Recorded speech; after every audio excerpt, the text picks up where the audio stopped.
এই অঙ্কটা বলেছে এবিসি ত্রিভুজের এবি সমান 2a-1 সেমি, এসি সমান 2√2a সেমি, বিসি সমান 2a+1 সেমি হলে কোণ বিএসি সমান কত।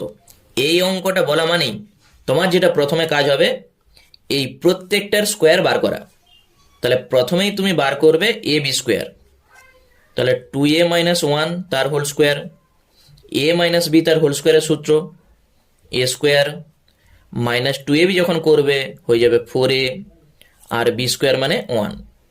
এরপর এসি স্কোয়ার, তাহলে 2√2a তার হোল স্কোয়ার, তাহলে 2 দুগুণে 4, দুগুণে 8 এ, আর বিসি স্কোয়ার সমান কত হয়ে যাবে 2a+1 তার হোল স্কোয়ার, তাহলে A square plus 2ab plus B square.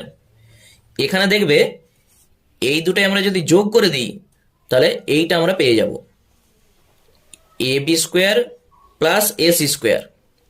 দেখো কত হচ্ছে 4a square minus 4a plus 1 আর প্লাস 8a সমান আমরা পাবো 4a square plus 4a plus 1, 8 থেকে 4 বাদ দাও 4, আর এইটার মানেই দেখো বিসি স্কোয়ার। তাহলে এইটা আমরা কি বলতে পারছি, ছবিটা যদি আঁকো এটা যদি এ হয়, এটা বি, এটা সি, তাহলে এখান থেকে আমরা বলতে পারছি লম্ব স্কোয়ার প্লাস ভূমি স্কোয়ার সমান অতিভুজের স্কোয়ার। এখানে অতিভুজকে এই বিসি, তাহলে এই কোণটা কত, নিশ্চয়ই 90 ডিগ্রি। অতএব তুমি বলে দিতে পারবে যে বিএসি সমান 90 ডিগ্রি, কারণ ত্রিভুজটা সমকোণী ত্রিভুজ।